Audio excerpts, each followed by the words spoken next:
Would you like to know how we brought bioautonomy from nothing to one of the leading organizations in the world for designing, developing, and educating about green buildings?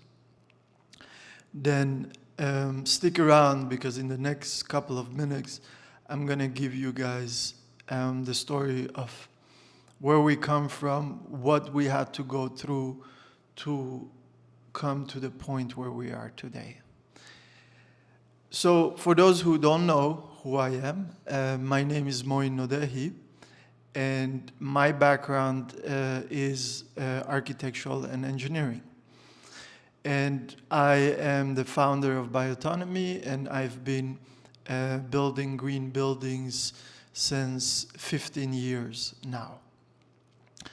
And I actually come from conventional construction. I used to work in some of the biggest construction projects in the world.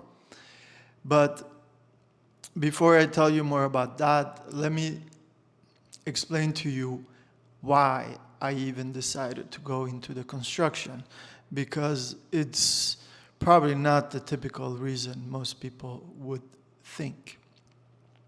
See, I was born during a war, and my family was in movement to immigrate somewhere else because of the destruction of the war. And so I ended up growing up in an immigration camp because my family had to leave our country because there was no safety. So, of course, as a child, you don't understand much why you are moving. And so I just thought that was a normal life for everyone, that you would leave where you come from. And so I ended up actually growing up in an immigration camp. And in that immigration camp, there was a lot of bad condition of housing. And, I saw people from all over the world coming from, different conflict areas and living together in bad condition. And so already at a young age, I got to see that, but once again, I always thought that was normal life. When I was young, I didn't really understood that there was better conditions of living. And after many years, my family decided, when the war was over, my family decided to move back to our home country. And when we moved back, I was about 13 years old, and I remember it like it was yesterday when we landed, and from the airport itself and the 3-hour journey to get to our home, every single building was completely destroyed, because of the war. And I remember just, sitting in the car and just watching all these buildings being completely destroyed. So I also, grew up seeing the destruction of war. And I realized, what that comes with, because you have to understand, it's not just the structures of the buildings that collapse, it's the whole infrastructure behind it. I got to see, people living in really bad condition, even worse condition than the immigration camp that I grew up in. And so access to water was not to be taken for granted. Access to sanitation was not to be taken for granted. heating and cooling inside of the building, forget about it. This just, afterward, the infrastructures are not working. So already at a young age, I was really questioning how we are building our cities, how we're building our homes, because if everything could collapse because of simple conflict like that, how is that even sustainable? How is that resilient? So already as a teenager, I had all these questions in my mind when it comes to construction and infrastructure. And what's funny is that at the same time, in my home country, there is ancient history, a very long ancient history and architecture. So at the same time, I was watching all these modern buildings being completely destroyed. I was visiting all these ancient sites that were still working.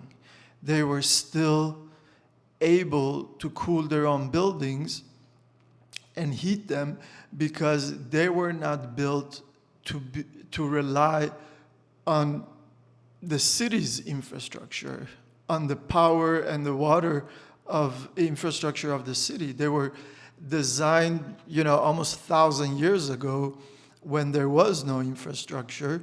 So they were still working today, providing the basic necessities that buildings should do. The things that me and you today wake up to and take for granted. So already at a young age, I realized that ancient buildings were built in a way that was way more resilient than modern building, because the infrastructure behind them was based on nature's infrastructure, which is physics and biology, which bombs cannot destroy.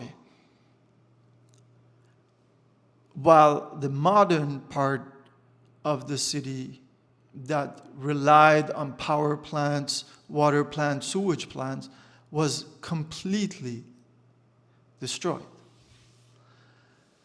So when I saw that, I quickly built an interest for construction, because I had this dream that one day I would come back to my home country and help to build what was destroyed, and help to build it in a way where people actually had access to their basic necessities. I had to watch children in the street, look for bread in the dumpsters. And moments like that really created more questions in my head, and made me more motivated to find ways of building differently. But I was just a child. These were just dreams that I've built in my head. So as I grew up, and eventually, my family moved back to Sweden, and I decided to go and study engineering and architecture, because at this point I've built, such a big dreams in my head when it came to building our cities differently, building them in a way that the ancient people did, but with the idea of still using, modern technology, and making them provide for the modern needs, right? So I went into engineering and architecture with that idea, and to my disappointment, after many years of studying in different countries, I started studying in Sweden, and then I studied in England, and then I went to the US, and then I went to the Middle East. So, I did an international study because I really wanted to learn and see how do we build around the world, what is, the real innovation, how do we build in a resilient way that provides for people, but I was really disappointed. I was really disappointed because nowhere in those years I was taught anything that made sense to me. Everything was based on building these buildings to rely on the same infrastructure that as a child I saw how easily they collapse. So when I finished my studies, my hope was that if I go and if I work with some of the biggest construction projects in the world, they must understand, these people must know at least how to build in an innovative way. So I went to Sweden and worked on some of the biggest construction projects there, and same thing there. I was completely disappointed to see that even these people who are building at such a large scale have no idea what they were doing. I was asking the people about the water, about the sewage, and no one had no idea what they were doing. Everyone was just repeating the same mistake that I saw as a child and just using the infrastructure like it's just for granted. This is just how we build, And no one was questioning it. Everyone just taking for granted that this is how we build. And so now I was like, well, wait a minute. Let me find the biggest construction projects in the world, because for sure the people who are building there must really know how to build things in the right way. So with this mission in mind, I reached out to some of the biggest construction projects in the world, and I just wouldn't take a no for an answer. So I just kept pounding them until they actually accepted me. And so I went to Middle East, where some of these biggest construction projects was happening. And I was working there on site with the leading engineers, with the leading architects, building the biggest building in the world. And I was like, yes, finally, these people really must understand how things are built. But what do you think? Same thing there. Like, they had no idea what they were doing. The only mission they had was to build the biggest building in the world. No one was even considering building this building in a resilient way that they wouldn't depend on the infrastructure. In fact, I got to see how their sewage system was designed to just throw all the sewage out into the environment without even treating it. And on the other side, I was witnessing these projects winning awards. They were winning global architectural and engineering magazine was publishing so much about our project, and my team was so excited for being published. And I'm just, just standing in the background with so many questions and wondering, like, how does this even make sense? There's nothing innovative about this. If tomorrow the power infrastructure collapse, the water infrastructure collapse, which we've seen many times, these buildings that are being awarded means nothing. And in fact, they are over-consuming energy, they're over-consuming water, and they're throwing their sewage out in the environment, and they're being awarded. That's when I realized how messed up our industry is. That's when I realized that the majority of the people in our industry, in the construction industry, have no idea what they're doing. Everyone is just repeating. They go to university, they learn that you build a box, then you plug your box to the municipal water, power, sewage, and then that's how it works. And then these buildings, for the rest of their life, they pay for power, they pay for water, and they throw their sewage out to the environment. It's true. 80% of the sewage in the world goes untreated. You might think that you live in a country that has a sewage system. Well, you need to understand that there's very few countries that have sewage system, and the majority of them are actually allowed to throw their waste out to the environment when the grid is overloaded. So our industry is messed up. That's what I understood.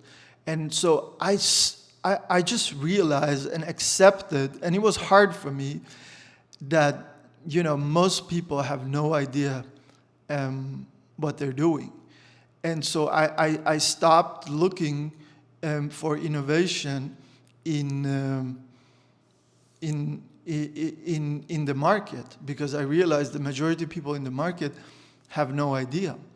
So what I did was I started reaching out. I left my job. I left a really, really good, well-paid job in one of the biggest projects in the world, because I didn't believe in it. I didn't believe that this was the direction of how we should build our civilization. In fact, it was the total opposite of what I believed in. So what I did is I started reaching out to people who were actually doing something innovative. And most of them were doing it on a grassroots level. And a lot of it was based on people who were building with ancient solutions, people who were basically mimicking how ancient buildings used to heat and cool themselves. So, I reached out to people and I was like, hey, can I come and work for free for you? I'm an architect, I'm a trained engineer, I'll do whatever you want. And that way people were accepting me to their projects, and I would go and I would learn different solutions that people were building.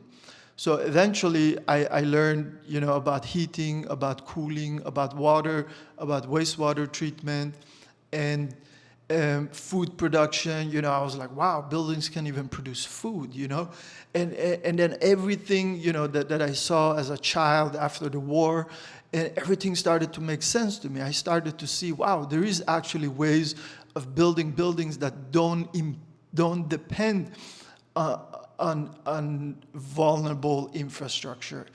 So I started doing projects around the world, from from North America, South America, Europe, Africa, Asia. We're building everything from private homes to schools to community centers, social projects and whatnot. And projects after project, we had the opportunities of just trying this, trying that, and failing. I mean, we failed a lot. We built sewage system that didn't work, and then we kept adding filters to it, until we really, really learned it. And, a lot of these things that we learned was from people who already started, and then we learned from them, and then we added our things to it, and then slowly, it came to a point that things was really working. And a lot of it was just spreading word of mouth. And so we just kept doing it. And the first decade, we were all about just executing. I was just traveling from country to country and executing, many different projects. And then at some point, when I really, really mastered these solutions, I became, really obsessed about the idea of putting all these solutions together and bringing it to the market. The market that when I entered and I was looking for innovation, I couldn't find it, The only thing I found was just a bunch of lost architects, engineers, business leaders, just repeating the same mistakes. So I was like, now is the opportunity that I mastered this solution to bring it to the market, to show the market that there's a better way of building.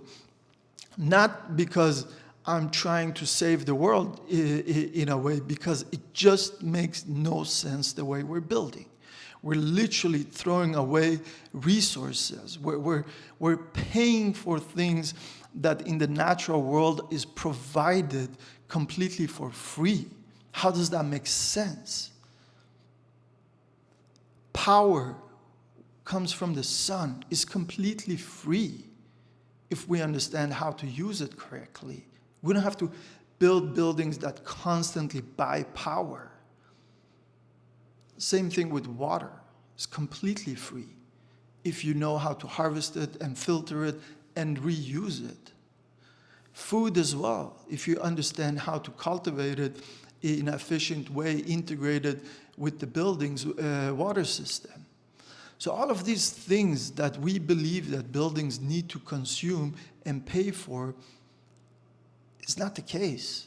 If we build them in a way that they work with the natural world, buildings can actually produce instead of consuming. So this has been our mission for many, many years, to bring these solutions to the market and help projects to build buildings that make sense, build buildings that actually gives hope. And we also decided that we want to help more people do this. And this is the reason why we started the Academy program, because I was lost when I got started. It was very painful for me for having to really, really travel around the world to find these solutions. You know, it took me a lot of time. It cost me a lot of money. It cost me a lot of failure, you know? So I wish when I started, there was someone who had put together a program that I could just go and learn everything. Everything from green infrastructure to heating and cooling, to the water, to the food production, you know, all the important aspect of it. And not only how to do it on a small scale, how to do it on a large scale, you know, because that's where the big impact is necessary. So this is the reason why we put together the Bioautonomy Academy program. And many people tend to think that this is just an educational program, but it's not. It's a community of people who are executing, you know, who we are constantly sharing the latest projects. Not only what we do, but people from around the world who are in our community. They're sharing about their own amazing projects. We are exchanging knowledge together. We are working together. We are collaborating together to bring green buildings to the market at scale. So if you want to be part of this journey, then it's a no-brainer. It's the place where you will master green building faster than anywhere else, because you're not doing it alone. You're joining a community. So, you know, if this is as important for you as it is for me and for the rest of people involved in this, then I welcome you to join our community, and I look forward to seeing you there.